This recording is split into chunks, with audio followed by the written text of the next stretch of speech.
Perlas de la primera epístola de Pablo a los Corintios. ¿Cuáles son las evidencias, las pruebas de la resurrección de Jesús? ¿Cuál será la naturaleza de los cuerpos que serán resucitados? ¿Qué sucederá con los que estén vivos cuando Cristo venga por segunda vez? ¿Cuáles serán las consecuencias reales de la doctrina de la resurrección y la segunda venida de Cristo? Te damos gracias, Dios, porque nos permites una vez más abrir tu palabra e ingresar al estudio de las perlas del capítulo 15 del libro de Primera de Corintios.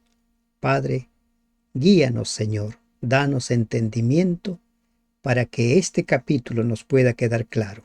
En el nombre de Jesús te lo rogamos. Amén.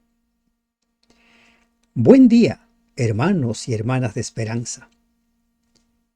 Hemos cerrado el estudio relacionado a los dones, capítulos 12, 13 y 14.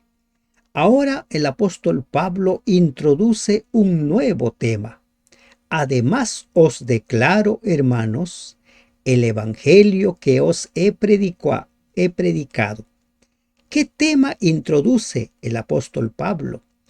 El tema de la resurrección de Jesús y la resurrección de los justos. ¿Cómo se va a dar esto? ¿En qué radica nuestra esperanza sobre la resurrección? El evangelio que os he predicado. El evangelio que predicó Pablo es el mismo evangelio que predicaron los profetas del Antiguo Testamento y es el mismo evangelio que se predicará días o meses antes de la segunda venida de Cristo.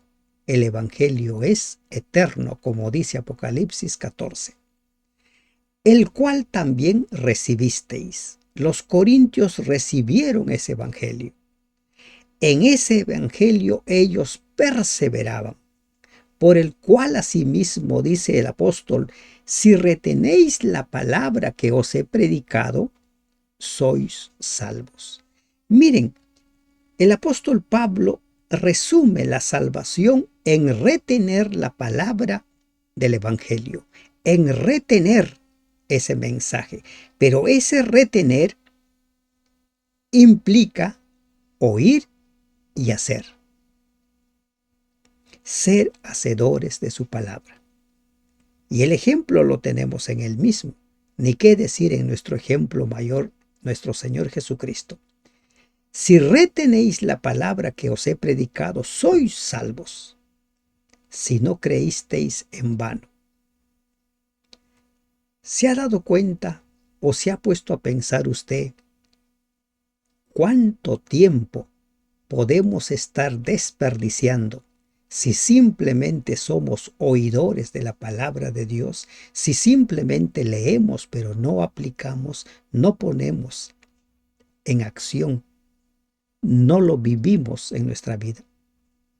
¿Cuántos cultos matutinos, cultos en la iglesia, cuántos estudios de la lección pueden ser simplemente horas creídas en vano y en vano si es que no lo vivimos? Necesitamos vivir el evangelio, poner en práctica el evangelio. Si no, hemos creído en vano. En el testimonio de la resurrección de Jesús, que lo vamos a ver en los versículos 3 al 8, se refieren a algunos hechos no registrados en los evangelios. Y esto es una gran perla a tener en cuenta. Algo que les he mencionado a lo largo de nuestro estudio. Las verdades se van complementando a lo largo de la Biblia. La Biblia no se contradice entre un libro y otro libro, ya sea del Antiguo con el Nuevo o viceversa. No hay contradicción. Las verdades se van complementando. Porque primeramente os he enseñado lo que asimismo recibí. Miren lo que dice el apóstol Pablo. Recibí. El apóstol Pablo recibió el Evangelio de primera mano. Fue el Señor Jesús quien lo instruyó.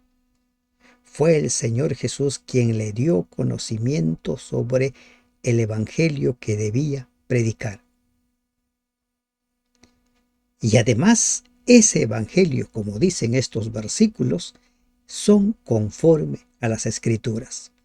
Os he enseñado lo que asimismo recibí, que Cristo murió por nuestros pecados conforme a las Escrituras. Este es uno de los testimonios más antiguos escritos en cuanto a la resurrección, redactado dentro de los primeros 25 años después de acontecido la muerte de Jesús. ¿Y quién está dando testimonio? El apóstol Pablo, aquel que en un principio era enemigo de los cristianos, perseguía a los discípulos de Jesús. Esto muestra que la evidencia de la resurrección como hecho literal e histórico fue suficiente para convencer el poderoso intelecto de un contemporáneo hostil, Saulo, Pablo. ¿Y qué dice? Cristo murió por nuestros pecados conforme a las Escrituras, y que fue sepultado y que resucitó al tercer día, conforme a las Escrituras, conforme a lo que está escrito, conforme a lo que dijo Jesús. ¿Se dan cuenta? El Evangelio es uno solo. El Evangelio se va propagando de generación en generación. Es el mismo porque es el Evangelio eterno. Y que apareció a Cefas después a los 12. Y miren, aquí que está diciendo el apóstol, que Jesús se apareció a Cefas. Y esto nosotros lo podemos corroborar con lo que los discípulos que iban camino a Emaús, estos dos discípulos, le dicen a Jesús, mientras aún no habían identificado a Jesús, que también ha aparecido a Cefas, pero no lo dicen los evangelios. Pablo nos da información adicional sobre quiénes se presentó el Señor. Hay un mensaje poderoso en este.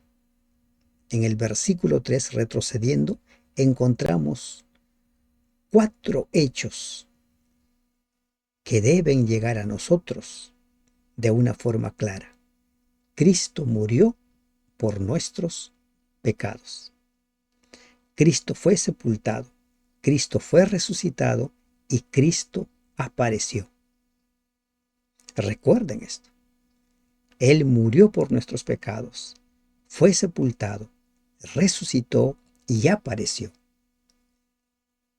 Versículos 3 al 5. ¿Y a quién dice apareció? A Cefas y después a los 12. Luego dice, después apareció a más de 500 hermanos a la vez. En los evangelios, tanto Mateo, Lucas, Marcos, Juan, no se nos habla nada acerca de estos 500. No lo mencionan. El hecho de que Jesús apareciera a un grupo tan grande sin duda se refiere a la reunión que puede estar mencionando Mateo capítulo 28, versículo 16, donde Jesús previamente había pedido a María que vaya y diga a los discípulos que vayan a Galilea, que allí sería el punto de encuentro. De los cuales muchos aún viven y otros ya duermen. De esos 500, aún había testigos vivos en el tiempo de Pablo, personas que podían decir yo lo vi. Otros ya habían muerto. Después apareció a Jacobo. ¿Quién es este Jacobo a quien apareció Jesús? No hay una prueba que demuestre de cuál Jacobo se trata. Pero por lo que encontramos nosotros en Hechos, el apóstol, el Jacobo apóstol, ya había fallecido. Había sido ejecutado por orden de Herodes. Algunos consideran que este Jacobo es el hermano de Jesús, el mismo que escribió el evangelio que conocemos como Santiago. Si el Jacobo que aquí se menciona era en verdad el hermano del Señor, el mismo que presidió el concilio de la iglesia en Jerusalén, Hechos 12, versículo 17 y 15, versículo 13, entonces Pablo se había encontrado con él en Jerusalén y sin duda había escuchado de Jacobo el testimonio personal de la aparición que aquí se menciona. Jacobo. Y dice, y a todos los apóstoles. De esto sí tenemos nosotros mucha información, ¿verdad? Todos los apóstoles. Y al último de todos, como a un abortivo, se me apareció a mí. ¿Se dan cuenta? Ahora, si nosotros retrocedemos un poco al versículo 5, dice a los 12. Otras versiones no dicen 12, otras versiones dicen 11. Así, ¿por qué? Porque en sí eran 11. Recuerden que Judas había muerto. Y Pablo dice, después al final se me aparece a mí como a un abortivo. Palabras duras para referirse a él. Siendo como soy el abortivo, dice la Biblia de Jerusalén. Palabras duras, ¿por qué? Porque él recordaba cómo es que había procedido con los seguidores del Señor. El apóstol quiere decir que en comparación con los otros apóstoles no es mejor que un bebé que nace muerto. Los otros discípulos crecieron y maduraron mientras ejercían su ministerio, pero Pablo fue introducido súbitamente en su apostolado. Y él dice en el versículo 9, porque yo soy el más pequeño de los apóstoles. Si Pablo miraba hacia adentro, en verdad, él dice, yo soy el más pequeño. Pero aquí encontramos nosotros una humildad del apóstol Pablo. Encontramos nosotros puesta en acción lo que él escribe en el capítulo 12 del libro de Romanos. Ninguno se considere más que los demás. Pablo tenía mucho de qué gloriarse. Como vamos a ver posteriormente en la segunda carta, por ejemplo, él dice que fue trasladado a los cielos, al tercer cielo. Pablo tenía mucho de qué gloriarse, pero él siempre mantenía en sujeción su orgullo, la autosuficiencia. Él entendía que todo lo que era, lo era por amor al Señor, por el amor del Señor. Que no soy digno de ser llamado apóstol porque perseguí a la iglesia de Dios. Parece que nunca se perdonó su anterior vida. Él siempre recuerda. Da la impresión como que él no se hubiera perdonado, pero Pablo habla mucho acerca de la salvación por gracia.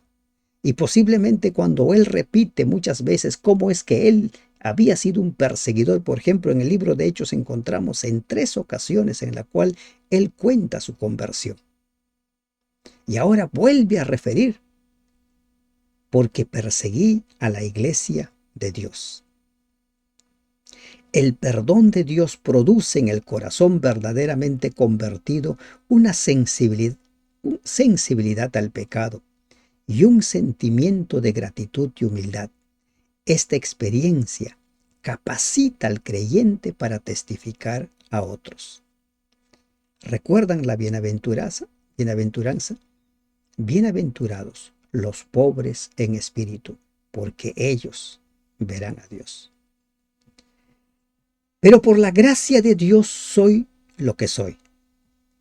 Ese es el amor de Dios, esa gracia transformadora que convirtió a un perseguidor en un predicador, que convirtió a un enemigo del Evangelio en un hombre que estuvo dispuesto a dar su vida por el Evangelio. En eso consiste la gracia transformadora de Dios, y su gracia no ha sido en vano conmigo. En verdad no fue en vano.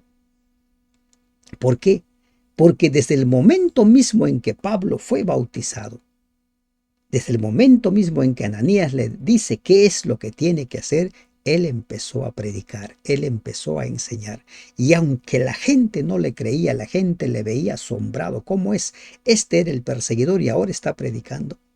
Él continuó y continuó hasta convertirse en el apóstol de los gentiles. Antes he trabajado más que todos ellos. Y en verdad, él trabajó más que todos los demás.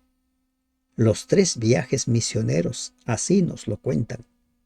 La cantidad de iglesias que se levantaron como consecuencia de la obra misionera del apóstol. La consagración y el trabajo tenaz rara vez dejan de producir un abundante fruto. Pero como lo revela la frase siguiente, el apóstol no permitía que el orgullo echara a perder su éxito como evangelista. ¿Qué dice? Pero no yo, sino la gracia de Dios conmigo.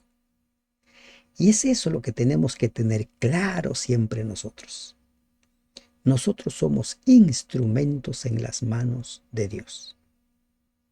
No importa lo que hemos sido en el pasado, la gracia de Dios nos transforma y nos convierte en instrumentos útiles en la preparación de un pueblo para el encuentro con el Señor. No yo, sino la gracia de Dios conmigo. Porque o sea yo, o sean ellos, así predicamos y habéis creído. Qué valiente afirmación en cuanto a la unidad del testimonio apostólico. ¿Qué dice? O sea yo, o sean ellos, así predicamos. Es el mismo evangelio. No hay otro evangelio. Hay un solo evangelio. Pero si se predica de Cristo que resucitó de los muertos, ¿cómo dicen algunos entre vosotros que no hay resurrección de muertos? Miren, los saduceos afirmaban rotundamente, decían, no hay resurrección. Y los saduceos, a pesar de haber sido instruidos por Jesús, no quisieron entender y continuaron con esa enseñanza. Y esa doctrina llegó hasta Corinto, y en Corinto muchos abrazaron esa doctrina. Lamentablemente, así como sucedió en Corinto, sucede en nuestros días. Hay muchas doctrinas que no son bíblicas que han sido abrazados por mucha gente y que lo defienden con un celo. Realmente parece que estuvieran defendiendo una verdad bíblica. Y muchos decían, no hay resurrección. Y muchos corintios creyeron eso. Y Pablo ahora, a partir de este versículo, va a empezar a dar sus argumentos para que la gente se dé cuenta de que sí hay resurrección, de que la resurrección es la garantía de nuestra salvación, es la que le da sentido a nuestra esperanza. Porque si no hay resurrección de muertos, tampoco Cristo resucitó. Si Jesús no pudo hacer cambiar su forma de pensar a los saduceos, mire, ¿qué nos dice esto? Que si tú no quieres ser instruido por el Espíritu Santo, no lo va a poder hacer. Porque Dios respeta nuestro libre albedrío, respeta nuestra decisión de mantenernos en el error, de mantenernos en el pecado, de mantenernos alejados de Él. Los saduceos continuaron. Y esa mentira llegó hasta esos tiempos. ¿Cuántas mentiras hoy día se enseñan? ¿Cuántas mentiras? Y lamentablemente, multitudes de personas creen esas mentiras. Si esas supuestas verdades tienen que corroborar con un así dice la palabra de Dios, no van a poder. Y si Cristo no resucitó, vana es entonces nuestra predicación, vana es también nuestra fe. Pablo ahora empieza a decir, miren, si en verdad no hay resurrección, entonces Cristo no ha resucitado. Y si Cristo no ha resucitado, entonces todo es en vano. Si Cristo no ha resucitado, no hay razón de ser para la predicación, no hay razón de ser para nada. Pero previamente, Él ya ha puesto, ¿no?, una lista de testigos, una lista de personas que vieron al Jesús resucitado. Y somos hallados falsos testigos de Dios porque hemos testificado de Dios que Él resucitó a Cristo, al cual no resucitó, si en verdad los muertos no resucitan. Claro, si no resucitan los muertos, Cristo no resucitó, entonces somos falsos testigos de Dios. La deducción es que habría sido un pecado predicar que Cristo había resucitado de entre los muertos si no hubiera sido así, pues habría sido inicuo decir que Dios había hecho algo que no había hecho, como hubiera sido si no hay resurrección y Cristo no hubiera resucitado. Porque si los muertos no resucitan, tampoco Cristo resucitó. Y si Cristo no resucitó, vuestra fe es vana. Todo va concatenado. Todo va allí de la mano. Si no hay resurrección, Cristo no resucitó. Y si Cristo no resucitó, no tiene razón de ser nuestra fe. Aún estáis en vuestros pecados. Aún estamos en nuestros pecados. No se ha producido la limpieza. Y miren aquí hay una gran verdad. Hay quienes sostienen que con la muerte de Jesús ya era suficiente para obtener el perdón de nuestros pecados. Con esa sangre derramada ya era suficiente. Pero aquí el apóstol está diciendo, Él ha muerto, ha derramado su sangre, pero si no ha resucitado, aún estamos en nuestros pecados. No hemos sido lavados, no hemos sido limpiados. Su resurrección es lo que aseguró el perdón de nuestros pecados. Su resurrección es lo que le da sentido a todo. Su resurrección es el que selló nuestra salvación, es el que selló nuestro derecho, si cabe la palabra, de recibir las vestiduras blancas, su resurrección. ¿Se dan cuenta? Hay quienes sostienen, no, Cristo ya murió y todos pueden ser salvos. Tenía que resucitar. Si no, todos aún estábamos en nuestros pecados. Y eso es lo que sucedía en el servicio del santuario. El cordero era sacrificado, su sangre era aplicado por el sumo sacerdote o el sacerdote, según la ocasión. Y Hebreos dice que Cristo es nuestro sumo sacerdote que está aplicando la sangre.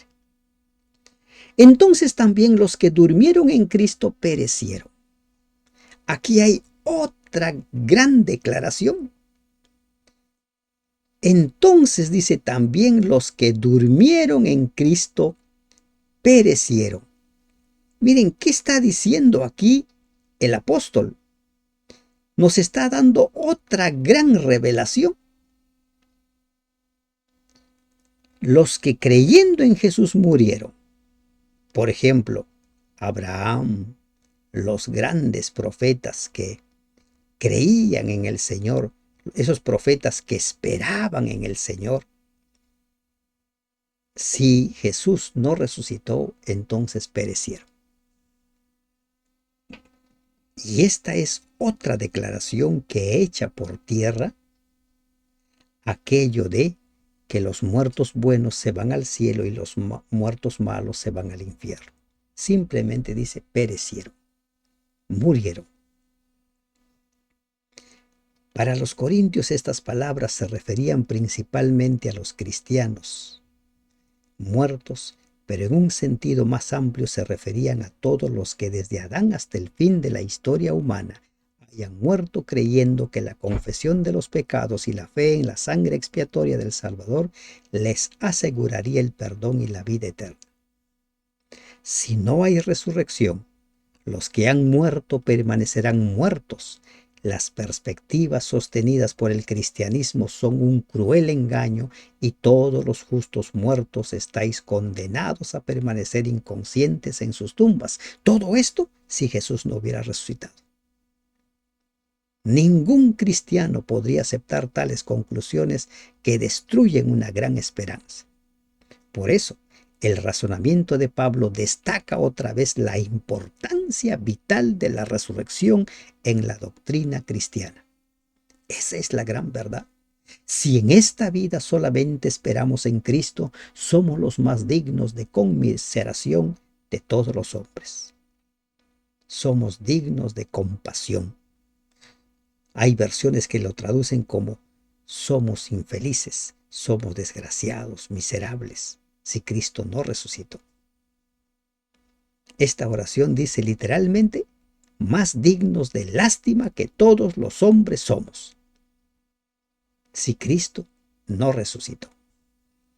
Mas ahora Cristo ha resucitado de los muertos. Pablo ya nos dio la lista de los testigos. Cristo ha resucitado de los muertos, primicias de los que durmieron es hecho. ¿Qué es esto de primicias de los que durmieron es hecho? Miren lo siguiente. A los antiguos israelitas se les ordenó que presentaran la primera gavilla de la cosecha de cebada al sacerdote, quien la mecía ante el Señor como una promesa de la cosecha completa que seguiría. Esta ceremonia debía celebrarse el día 16 del mes de Nisán o Abib. Levíticos 23, 10 al 11.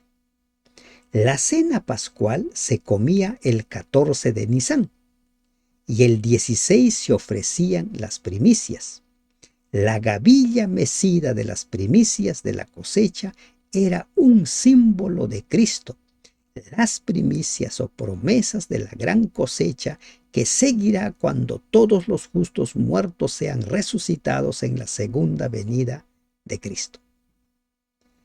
Cristo resucitó de los muertos el mismo día cuando la gavilla mecida era presentada en el templo.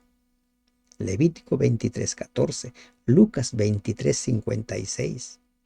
Así como la primera gavilla era una promesa y una seguridad de la recolección de toda la cosecha, así también la resurrección de Cristo es una promesa de que todos los que depositan su confianza en Él serán resucitados de los muertos. ¿Recuerdan ustedes cuando María Magdalena quiere abrazar a Jesús, le dice, no me toques, aún no he subido a mi Padre? ¿Recuerdan? Evangelio de Juan capítulo 21. Aún no he subido, pero di a mis hermanos, ¿no?, que vayan a Galilea. Diles, subo a mi Padre, a vuestro Padre, a mi Dios y a vuestro Dios. Primicia. Todo lo que sucedía en el santuario terrenal era una figura del ministerio de Cristo en nuestro favor. Primicias de los que durmieron es hecho. ¿De quiénes? De todos los que mueren esperando en el Señor. Porque por cuanto la muerte entró por un hombre, también por un hombre la resurrección de los muertos. Por Adán, por el pecado de Adán entró el pecado, y la salvación entró por Cristo. Porque así como en Adán todos mueren, también en Cristo todos serán vivificados. La desobediencia de Adán nos condena a la muerte. La obediencia de Jesús nos hace salvos. Hebreos dice que aprendió obediencia. Recuerden que Jesús tomó nuestro lugar, vivió como nosotros debemos de vivir, pero cada uno en su debido orden. Cristo, las primicias, luego los que son de Cristo en su venida. En el debido orden. El Cristo triunfante presidió en la mañana de la resurrección, pero será seguido por las filas de sus santos que han estado dormidos. Otros como Moisés y Lázaro habían muerto y sido resucitados antes de que Jesús saliera victorioso de la tumba, pero lo hicieron solo en virtud de la resurrección de Cristo y como una anticipación de esa resurrección. Sin la victoria de Cristo sobre la muerte, ninguna otra resurrección habría sido posible. En este sentido, Cristo es verdaderamente las primicias de los que resucitan.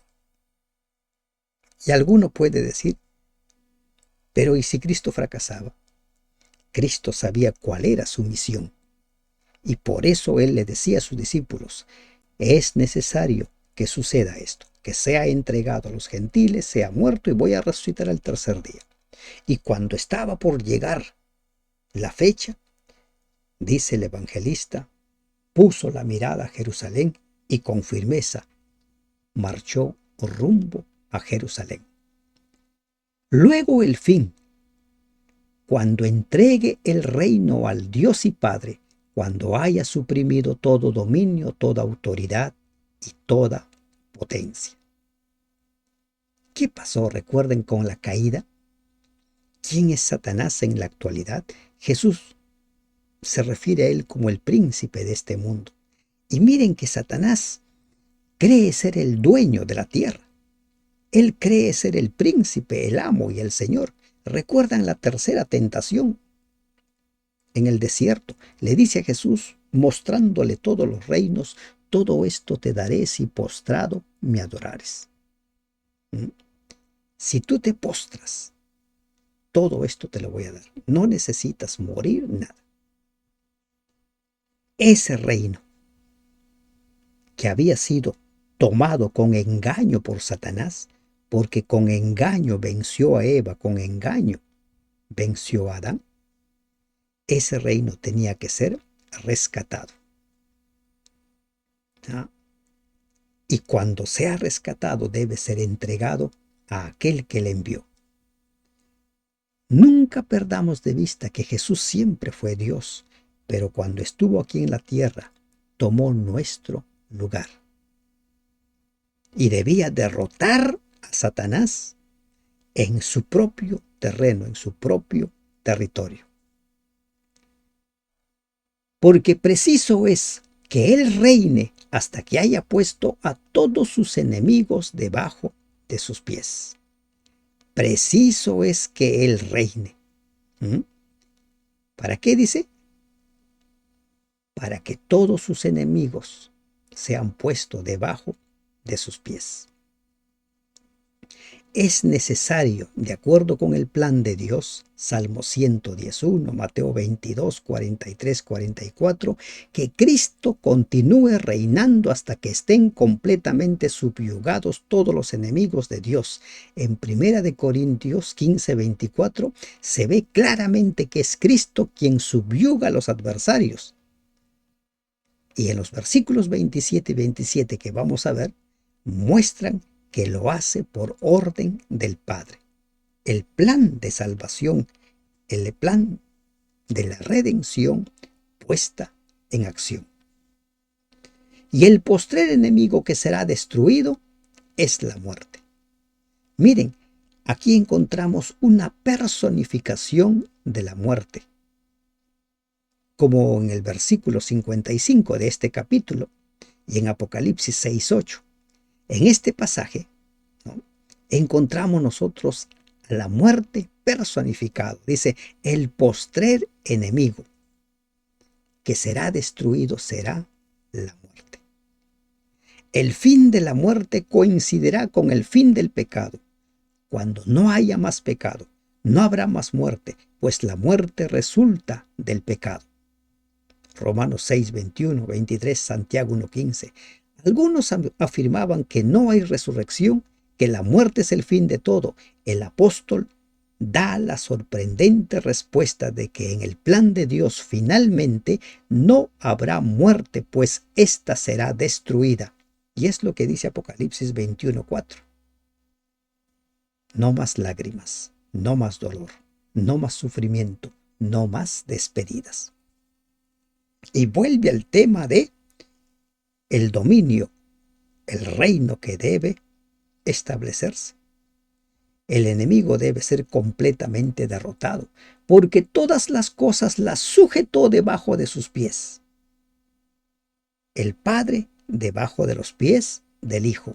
Y cuando dice que todas las cosas han sido sujetadas a Él, claramente se exceptúa aquel que sujetó a Él todas las cosas. El Padre queda libre porque Él es quien está sujetando.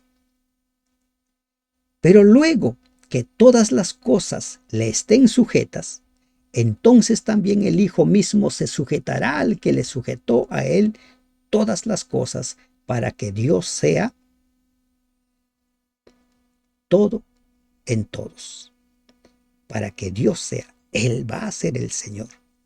Y alguno puede estar diciendo aquí, ¿no? Como sostienen algunos, que Jesús es inferior. Aquí estamos viendo el plan de salvación en acción. Recuerden que en el Nuevo Testamento el título de Padre, de Hijo, de Espíritu Santo surge a raíz de la encarnación de Jesús. Nunca perdamos de vista eso. Y que en el Antiguo Testamento, cuando se refieren las profecías a Jesús, lo llaman Jehová o Yahvé, según la versión que nosotros estemos leyendo. ¿De acuerdo? No perdamos de vista eso. Aquí se resume el propósito supremo de la misión de Cristo. El Hijo vivió para glorificar al Padre. Juan 17, 1, 4, 6. Cristo no descansará hasta que el universo reconozca la supremacía del Padre. Efesios 4, 6, Filipenses 2, 11.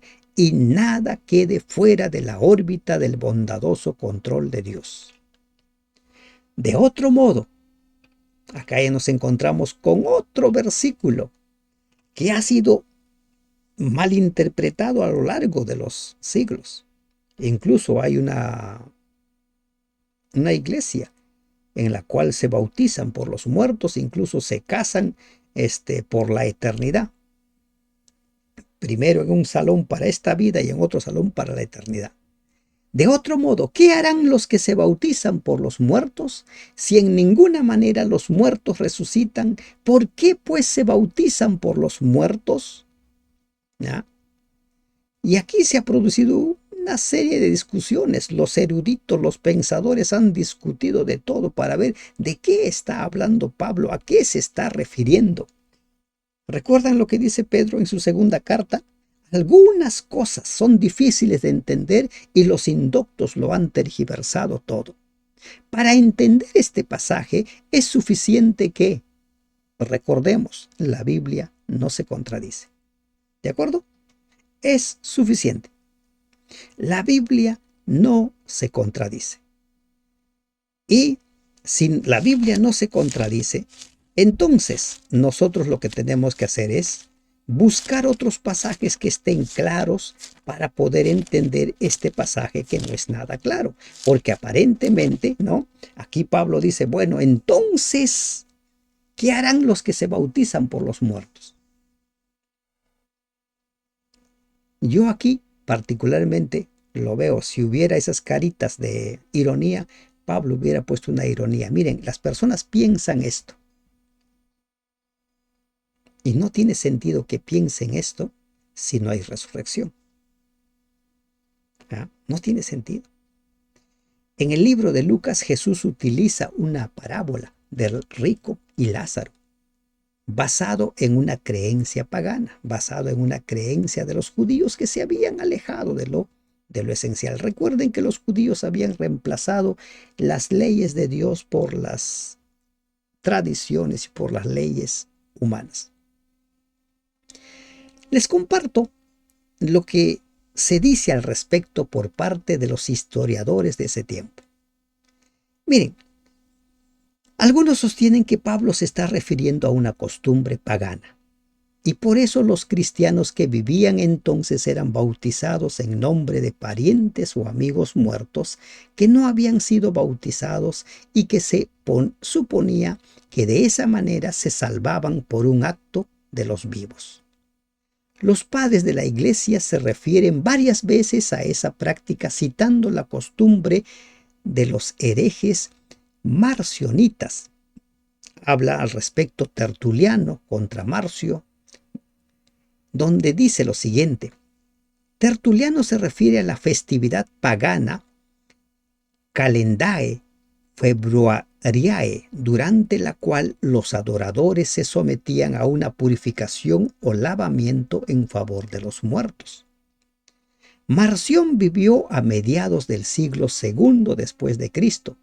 Para este segundo punto de vista es necesario suponer que la práctica se remonta a los días de Pablo. Se ha objetado que es improbable que el apóstol citara una práctica pagana o herética para apoyar una doctrina fundamentalmente cristiana. Pero Pablo no está apoyando de ninguna manera dicha práctica, y por lo tanto, en esencia podría estar diciendo, aún los paganos y herejes afirman su fe en la esperanza de la resurrección, y si ellos tienen esa esperanza, ¿cuánto más debiéramos albergarla nosotros? Recuerden, Jesús usó el relato del rico y Lázaro como marco de una parábola, aunque sin apoyar su aplicación. Entonces, ¿qué pasaje podríamos leer nosotros para esclarecer todo esto? Miren, Hebreos capítulo 9, versículos 27 y 28. Dice Hebreos 9, 27. Y de la manera que está establecido para los hombres que mueran una sola vez y después de esto, el juicio. Los hombres mueren una sola vez y después de eso, el juicio. Versículo 28. Así también Cristo fue ofrecido una sola vez para llevar los pecados de muchos y aparecerá por segunda vez sin relación con el pecado para salvar a los que le esperan. Y algo más. Ese libre albedrío que Dios le ha dado a usted, que me ha dado a mí y nos ha dado a todos, ese libre albedrío solo lo podemos ejercer nosotros. Y la relación con Dios, recuerden, está basado en el amor. Y yo decido amar o no amar a Dios. Nadie puede decidir por mí si amo o no amo a Dios. Si yo decido no querer saber nada con Dios y me muero, ninguno de mis familiares tiene derecho a decir, no, yo quiero que este ame, ¿no? Que este pariente mío ame a Dios. ¿Se dan cuenta? El libre albedrío. La Biblia no se contradice. Las personas tienen la oportunidad de elegir y ante el tribunal de Dios cada persona va a dar cuenta de sí. Cuando Jesús venga por segunda vez, Apocalipsis 22:12 dice, he aquí vengo para entregar mi galardón a cada uno conforme a sus obras. Y algo más, en el libro de Ezequiel dice, si vivieran Daniel, el mismo Abraham, tantos grandes hombres de la fe, solo podrían salvarse a sí mismos y a nadie más. Así es que a quienes sostienen de que aquí Pablo está hablando de que hay que bautizarnos por los muertos, eso es una herejía. ¿Por qué? Porque el libre albedrío que tiene cada uno hace que uno decida creer o no creer. Tú decides.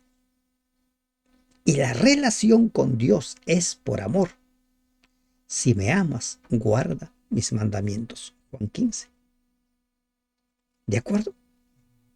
Nadie puede decidir por ti. La salvación es personal y de la manera que está establecido para los hombres que mueran una sola vez y después de esto, el juicio.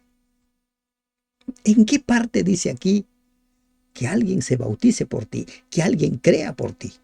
Es por eso que las misas a favor de los muertos simplemente son un negociado.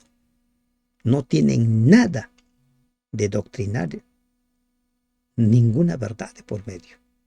Las personas tienen su oportunidad hasta el día que mueren. Allí se acabó. ¿Y por qué nosotros peligramos a toda hora? Os aseguro, hermanos, por la gloria de vosotros, de vosotros tengo en nuestro Señor Jesucristo, que cada día muero.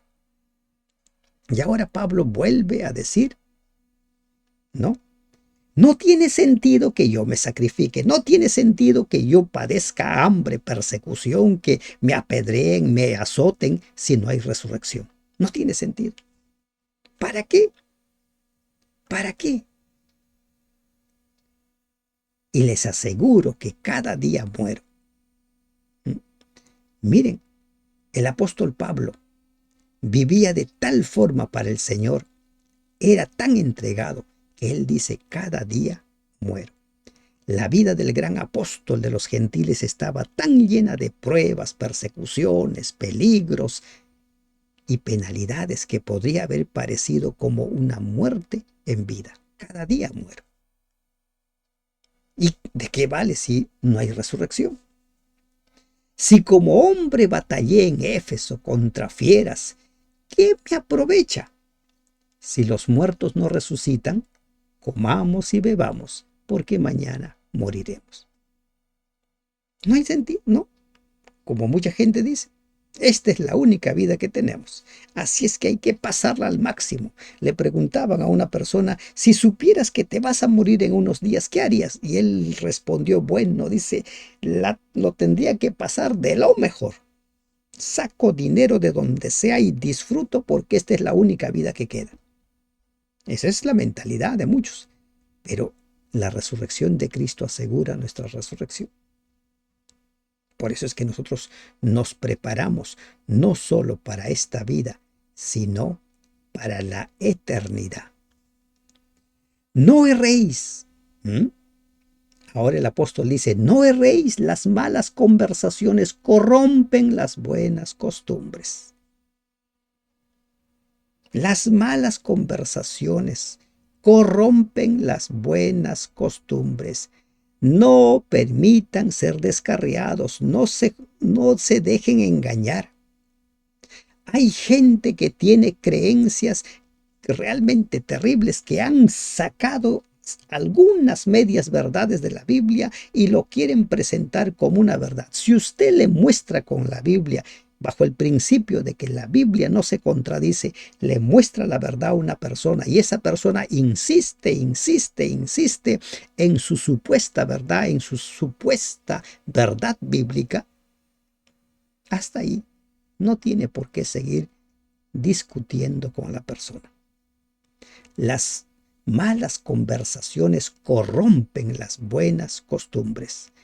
Pablo exhorta a los creyentes a cuidarse de los argumentos suaves y engañosos de los falsos maestros que negaban la resurrección de los muertos. Debe evitarse la compañía de tales personas, la relación con los que sostienen opiniones erróneas o cuyas vidas son impuras, tienen la tendencia a corromper la fe y la moral de los creyentes. Velad debidamente, dice el apóstol. Velad. Ten cuidado. Velad. Mantente alerta. Y no pequéis. No te dejes arrastrar por sus herejías. No te dejes arrastrar por sus engaños. Porque algunos no conocen a Dios. Para vergüenza vuestra lo digo. Entre los corintios había algunos que no conocían a Dios como el Omnipotente. Su creencia en Él era solo una teoría, Como resultado, estaban dispuestos a aceptar fácilmente la idea de que no hay resurrección. La presencia de tales personas era una deshonra para toda la iglesia y no debía ser tolerada. Para vergüenza vuestra lo digo. No, hay mucha gente que congrega, pero no conocen a Dios. ¿Y cómo conocemos a Dios? Por su palabra. Por su palabra. Aceptemos a Dios, aceptemos su palabra como la única autoridad de fe. Cuidado con las malas conversaciones. Pero dirá alguno, ¿cómo resucitarán los muertos? ¿Con qué cuerpo vendrán? En la mente natural surgen objeciones contra la idea de una resurrección de los muertos.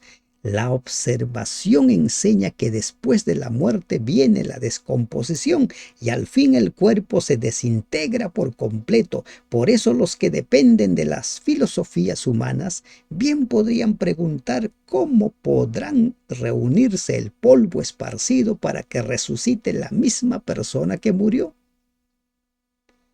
Otra pregunta perturbadora es, ¿cómo se comparará el cuerpo reconstituido con el cuerpo que se descompuso? Y ahí viene la pregunta, ¿no? ¿Con qué cuerpo vendrán? Y ahora el apóstol va a responder a esa pregunta. Dice, necio, lo que tú siembras no se vivifica, sino muere antes. Y lo que siembras no es el cuerpo que ha de salir, sino el grano desnudo, ya sea de trigo o de otro grano. Pero Dios le da el cuerpo como Él quiso, y a cada semilla su propio cuerpo. Aquí el apóstol Pablo está poniendo un ejemplo muy sencillo. Tú siembras una semilla, no se levanta una semilla, se levanta una planta, ¿verdad? Una planta. Y ahora dice, Dios le da el cuerpo como Él quiso. El incesante milagro de la naturaleza que produce las muchísimas y diversas clases de semillas tiene su origen en Dios, el autor de toda vida y todo crecimiento. En la semilla no hay nada que sin ayuda lo haga brotar y producir vida.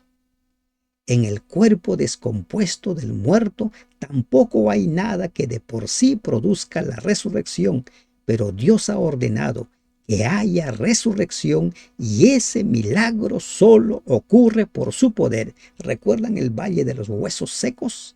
Libro de Ezequiel. Quien devuelve la vida es Dios. No toda carne es la misma carne, sino que una carne es la de los hombres, otra carne es de las bestias, otra de los peces y otra de los aves. La carne, hermanos, prestemos atención acá. La carne es el cuerpo. La naturaleza revela que hay varias clases de carne. Si Dios ha dispuesto que haya tantas variedades de carnes y de cuerpos en la tierra, no debe ser sorprendente que en la resurrección dé diferentes clases de cuerpos a los hombres. Cada uno se va a levantar, pero siempre seremos a imagen y semejanza de Dios. Hay cuerpos celestiales y cuerpos terrenales, pero una es la gloria de los celestiales y otra la de los terrenales. ¿Ya? Cuerpos celestiales y cuerpos terrenales. El esplendor, la belleza y la magnificencia de los cuerpos celestes es muy diferente a la de los cuerpos de esta tierra, aunque las aves, las flores, los árboles, los minerales y los hombres tienen su propia belleza individual y sus atractivos difieren de las cosas del cielo. Los hombres no ponen en tela de juicio la diferencia entre la belleza de las cosas celestiales y la de las cosas terrenales. ¿Por qué pues debería haber alguna duda en cuanto a reconocer una diferencia entre el cuerpo de un hombre adaptado para la vida de esta tierra y el que se adaptará para la vida eterna? Un tema que nos va a ayudar mucho a entender esto es, cuando Jesús resucita, resucita con cuerpo glorificado. Y ese cuerpo tenía ciertas características, pero siempre tenía carne y hueso. Podían tocarlo, podían verlo. Una es la gloria del sol, otra la gloria de la luna y otra la gloria de las estrellas, pues una estrella es diferente de otra en gloria. Otra la gloria. Los cuerpos celestes, el sol, la luna y las estrellas, tienen diversos grados de esplendor y belleza. Son diferentes. Así también es la resurrección de los muertos. Miren, ahora Pablo habla de la diferencia. Y más adelante, en los versículos 52, 53, vuelve a tocar este tema. Dice, se siembra en corrupción, resucitará en incorrupción. No vamos a resucitar los justos con cuerpos tal como somos, con cuerpos ya en decadencia, sin fuerzas, no. Se siembra en corrupción, resucitará en incorrupción. En corrupción, el cuerpo que tenemos. Por eso es que se descompone. Se siembra en deshonra, resucitará en gloria. En deshonra, dice. Un cadáver es en cierto sentido deshonroso, pues debido a su rápida descomposición se torna desagradable y repugnante y debe ser sepultado. Pero cuando resucite, va a resucitar en gloria. Se siembra en debilidad, fragilidad, enfermedad. ¿Cuánta gente muere sufriendo? Perdió todas las fuerzas. ¿O cuántas personas ya con los años perdieron toda vitalidad? Ya no hay fuerzas, pero resucitarán en poder. No resucitaremos con los mismos cuerpos, sino transformados. Transformados, como vamos a ver más adelante, lo corruptible en incorruptible. Se siembra cuerpo animal, resucitará cuerpo espiritual. Aquí la palabra animal está hablando acerca de los cuerpos carnales, la naturaleza nuestra, pero resucitará cuerpo espiritual. Cristo resucitó con cuerpo espiritual, pero ese cuerpo espiritual se podía ver, se podía tocar. Cuando ascendió, los apóstoles lo veían, sí lo veían, a tal punto que los ángeles le dicen, este mismo Jesús que ha sido tomado, así va a volver. Hay cuerpo animal y hay cuerpo espiritual. En la versión Jerusalén no dice cuerpo animal, dice cuerpo natural. ¿Ya? Cuerpo natural. Porque la palabra de donde viene esto es de sujikos, que significa pertenencia a esta vida actual. Así que si usted reemplaza, como dice la versión Jerusalén, se siembra en cuerpo natural y resucitará en cuerpo espiritual, asunto solucionado si hay alguna confusión. ¿De acuerdo? Recuerden que Pablo utiliza, ¿no?, palabras para diferenciar a los que viven antes de Cristo y a los que viven después de haber aceptado a Cristo como su Salvador. Así también está escrito, versículo 45. Y aquí Pablo hace otra gran revelación. Fue hecho el primer hombre, Adán, alma viviente. No tenemos un alma, somos un alma viviente. Recuerden siempre eso. No tenemos un alma, somos un alma viviente. ¿Cómo fuimos creados? Polvo más aliento, y cuando se juntó el polvo con el aliento, surgió el alma viviente. Es lo que dice Pablo. ¿Y de dónde toma esto? De Génesis 2, 7. Y Salmo 146, versículo, permítanme encontrar, Salmo 146, versículo 4 dice, pues sale su aliento y vuelve a la tierra. en ese mismo día perecen sus pensamientos. La muerte es lo contrario a la vida. Aliento más polvo, alma viviente. Separación del aliento y el polvo, alma muerta. Ya no hay más. El alma no es un ente inmaterial. El alma no es un ente que anda por ahí asustando. El alma somos nosotros. Fue hecho el primer hombre Adán, alma viviente. Y por eso Ezequiel, por ejemplo, escribe mucho acerca de el alma que pecare, esa morirá. En el capítulo 18 de Ezequiel habla, el alma que peca muere. O sea, el ser humano que comete pecado muere. Mas lo espiritual no es primero, sino lo animal, luego lo espiritual. Natural, recuerden. Animal, reemplácenlo por natural. Pero el postrer Adán, espíritu vivificante. ¿Quién es el postrer Adán? Cristo. Así como los hombres han recibido su naturaleza terrenal del primer hombre Adán, de la misma manera los cuerpos con que resuciten dependerán de Cristo. El primer Adán es cabeza de la inmensa muchedumbre que tiene una existencia temporal. El segundo Adán, Cristo, de todos los que por medio de la fe en Él, en su segunda venida, recibirán un cuerpo espiritual y entrarán en la vida eterna. Hasta aquí nos vamos entendiendo. Lo espiritual no es primero. Los cuerpos espirituales de los santos, cuando resuciten, son continuación de sus cuerpos naturales o animales, como dice la versión Reina Valera. El primer hombre es de la tierra, terrenal. Todo claro.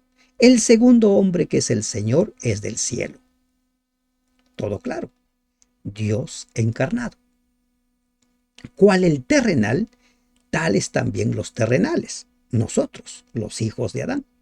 Y cual el celestial, tales también los celestiales. Los que aceptamos a Jesús como nuestro Salvador, cuando nosotros resucitemos, seremos como Él, celestiales. Y así como hemos traído la imagen del terrenal, traeremos también la imagen del celestial. Por eso creemos en Jesús, por eso somos coherederos con Cristo, somos hermanos con el Señor. Y así como hemos traído la imagen del terrenal, traeremos también la imagen del celestial. Los salvos. En la resurrección, los cuerpos de los santos serán transformados y los nuevos cuerpos serán semejantes al cuerpo de la gloria. Y aquí, miren lo que dice.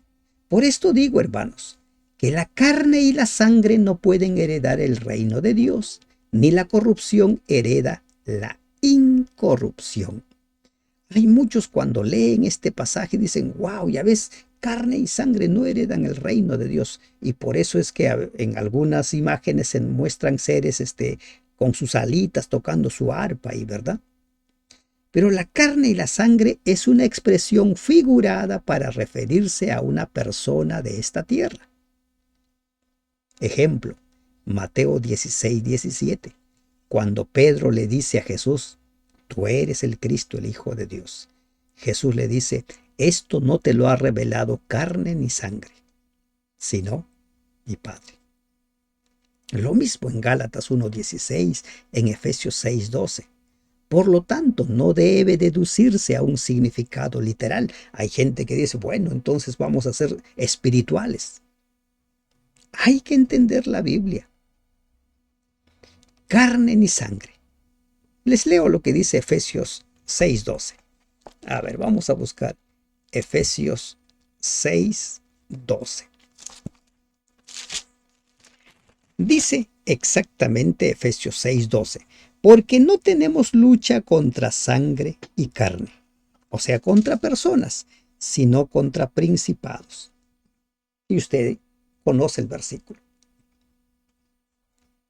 ¿Y qué dice Gálatas 1:16? ¿No?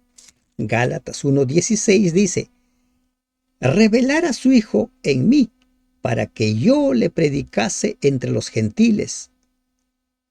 A ver, Gálatas 1:16. Creo que el versículo aquí está. No, sí está bien. Dice, yo le predicase entre los gentiles, no consulté enseguida con carne y sangre. No consulté con carne y sangre. Pablo dice, para predicar, yo no he consultado con ninguna persona, sino la revelación lo recibí directamente de Dios. Por esto digo, hermanos, que las personas naturales no pueden heredar el reino de Dios, ni la corrupción hereda la incorrupción. ¿Se dan cuenta que la Biblia se interpreta a sí misma? ¿Mm? Y ahora, Pablo nos va a dar la más grande revelación. Aquí os digo un misterio. No todos dormiremos, pero todos seremos transformados. Justos vivos y justos muertos. Todos. Los 144,000. Ellos se van a mantener en pie cuando Cristo venga por segunda vez. En un momento, en un abrir y cerrar de ojos, a la final trompeta, porque se tocará la trompeta y los muertos serán resucitados incorruptibles y nosotros seremos transformados. En un abrir y cerrar de ojos.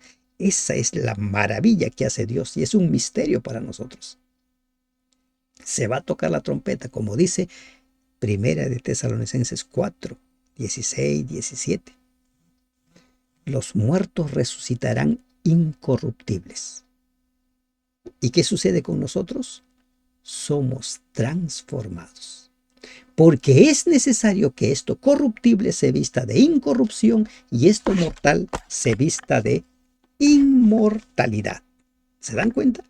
Es necesario. No podemos nosotros estar en la presencia de Dios con nuestros cuerpos actuales. Porque para un cuerpo, en la condición en la cual estamos, terrenales, carnales, la presencia de Dios es fuego consumidor. Y por eso necesitamos ser transformados. Y cuando esto corruptible se haya vestido de incorrupción y esto mortal se haya vestido de inmortalidad, entonces se cumplirá la palabra que está escrita: sorbida es la muerte en victoria. ¿Y dónde está escrito? En el libro de Isaías. Sorbida es la muerte en victoria. Isaías 25:8. La palabra de Dios revelada. Transformados. Pero de forma similar que el cuerpo de Jesús. Visible. ¿Recuerdan? Jesús preparó el desayuno para los apóstoles. Cuando se apareció a ellos les dijo, ¿no tienen algo de comer? Y le dieron miel para que coman. Sorbida será la muerte. La muerte dejará de existir. Dejará de existir. Tal como nos dice Apocalipsis 21, que ya no habrá muerte. Enjugará Dios toda lágrima de los ojos de ellos, y ya no habrá muerte, ni habrá más llanto, ni clamor, ni dolor, porque las primeras cosas pasaron. Apocalipsis 21:4. Sorbida la muerte. Dejó de existir. El postrer enemigo que será derrotado será la muerte. Lo dice este mismo capítulo. ¿Dónde está, oh muerte, tu aguijón? ¿Dónde, oh sepulcro, tu victoria? Ya que el aguijón de la muerte es el pecado, y el poder del pecado, la ley. ¿Dónde está? Ya no hay más. No hay más. El poder del pecado, la ley. La ley revela el pecado. Recuerden Romanos 7:7-11. Si no hay ley, no sabemos que existe el pecado. Se acabó allí. Pablo está cerrando su primera carta a los Corintios con la descripción del reino de Dios, del eterno reino de Dios, lo que va a suceder. Pero para llegar a esa realidad, para llegar a ese gran día, dice, mas gracias sean dadas a Dios que nos da la victoria por medio de nuestro Señor Jesucristo. Y aquí hay otra gran declaración, que se nos da la victoria. Por eso les vengo diciendo, no podemos justificar el pecado. Eso de que no hay justo ni aun uno, somos débiles, la carne es débil, eso es porque no dejamos entrar al Espíritu Santo en nuestra vida. Mas gracias sean dadas a Dios que nos da la victoria por medio de nuestro Señor Jesucristo. Este versículo presenta el tema de todos los libros de la Biblia, mostrar que para que el hombre recupere el favor de Dios y vuelva a su condición original de perfección y libertad de todos los efectos del pecado, fue necesario el portentoso poder de Dios que actúa mediante nuestro Señor Jesucristo. Romanos 7:25. Por este triunfo sobre el poder del adversario, los redimidos alabarán y glorificarán a Dios durante toda la eternidad. Sé fiel hasta la muerte y yo te daré la corona de vida.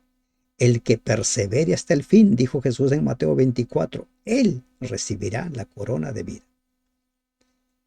Así que, hermanos míos, amados, estad firmes y constantes, creciendo en la obra del Señor siempre, sabiendo que vuestro trabajo en el Señor no es en vano. Pablo ha presentado el escenario que nos espera. Ese gran día en el cual los vivos serán transformados en un abrir y cerrar de ojos, los muertos resucitados con cuerpos incorruptibles, inmortales. Allí recién seremos inmortales. Hoy en día no hay nadie que sea inmortal. Allí seremos inmortales por la gracia de Dios. Hoy en día no hay almas inmortales. Hoy en día todas las almas son mortales. Pero ¿qué tenemos que hacer? Estad firmes y constantes. Se aconseja a los creyentes a que permanezcan firmes en su fe sin permitir que nada los perturbe. Esta exhortación a mantener una estabilidad inconmovible se refuerza mediante la grandiosa verdad de la resurrección tan hábilmente presentada por el apóstol en este capítulo. Teniendo en cuenta una seguridad tan maravillosa para el futuro, los creyentes no deben dejarse influir por las múltiples tentaciones del diablo, ya sea para complacer la carne o apartarse de los evidentes hechos del Evangelio debido a la influencia de filosofías mundanas. No se debe permitir que ninguna persona o cosa remueva al creyente el fundamento de su fe y esperanza, creciendo en la obra del Señor. Nadie se puede mantener allí pasmado, igualito. Vamos creciendo, creciendo cada día, creciendo. El gran incentivo para una actividad continua en la causa de la verdad es la positiva seguridad de que tales esfuerzos no serán en el Señor en vano, sino restaurarán en la salvación de cada una de las personas que crean. Resultarán. Ese va a ser el resultado, la salvación de muchas almas y en la magnificación de la gloria de Dios. Creciendo en la obra del Señor siempre, creciendo, creciendo. Hoy, al estudiar este capítulo, hemos crecido, sabiendo que vuestro trabajo en el Señor no es en vano. Hay una corona de vida que nos espera, como dice el apóstol en su segunda carta a Corintios. Una corona de vida para cada uno de nosotros, pero mantengámonos firmes, constantes, creciendo en la obra del Señor. Que Dios te bendiga. Amén.